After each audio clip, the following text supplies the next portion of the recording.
This narration is brought to you by the kind courtesy of Dynamic Studio in Tema Newtown, KSO Creations in Kumasi, Nana Amwako.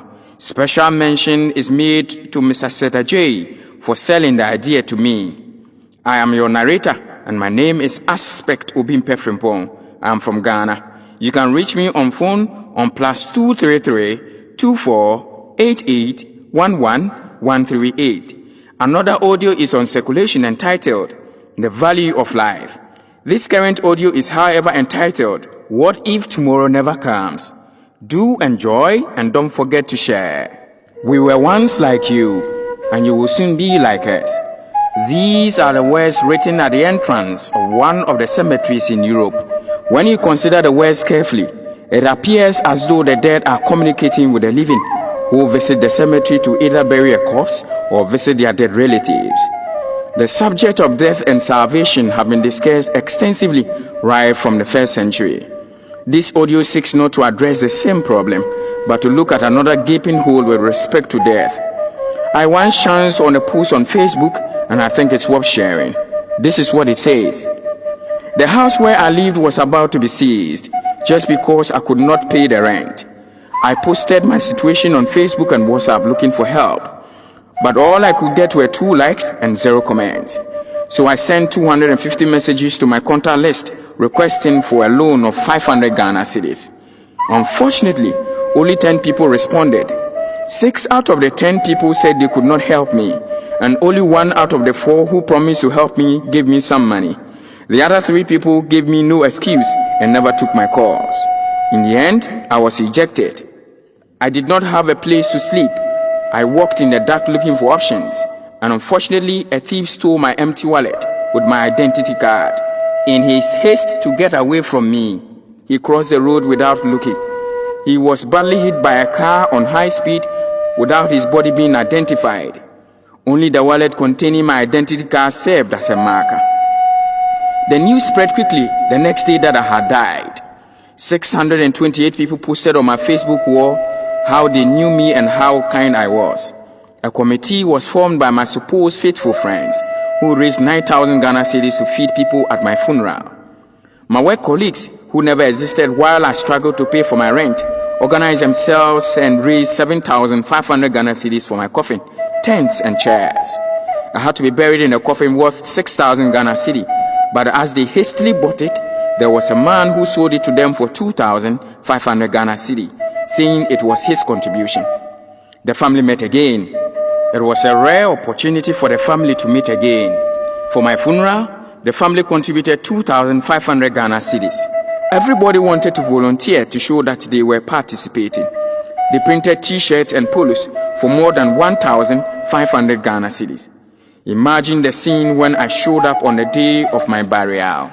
In Ghana, Africa and some parts of the world, people celebrate the dead more than the living.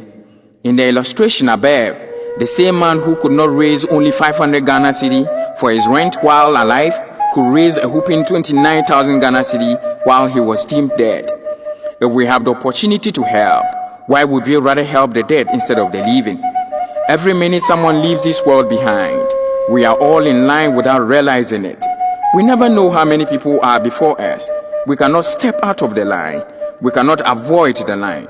So while we wait in line for us to be served with death, make moments count, make priorities, make time, make your gifts known, make your voice heard, make somebody smile, make the change, make love, make up, make peace, make sure to have no regrets, and above all, make sure you are ready.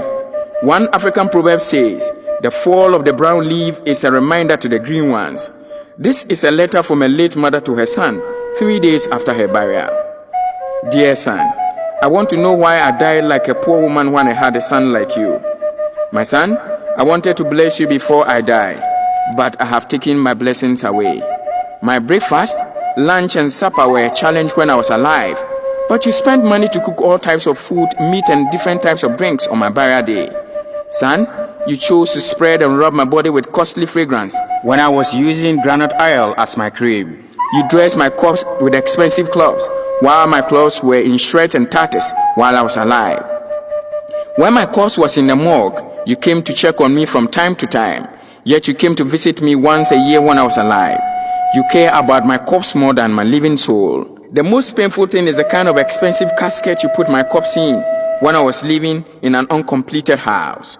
You completed the house, painted and cleared the compound in 1 week just to celebrate my corpse. Now you wrote a tribute to me saying, "Mama, I love you so much. Rest in peace," when I died with a broken heart. We must appreciate people and invest in them while they breathe and walk the earth. We must not postpone our help till tomorrow. What if tomorrow never comes? This audio is born out of genuine concern for neglect for our family and friends while alive, but will do everything under the sun to lavishly embellish their dead remains while they are gone. I'll finish this with some of the words of Garth Brooks' songs entitled, "What If Tomorrow Never Comes?"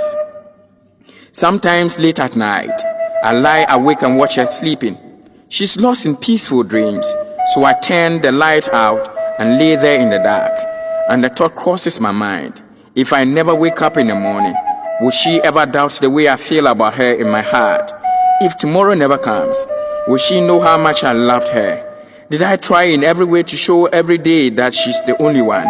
And if my time on earth were true, and she must face this world without me, is the love I gave her in the past going to be enough to last?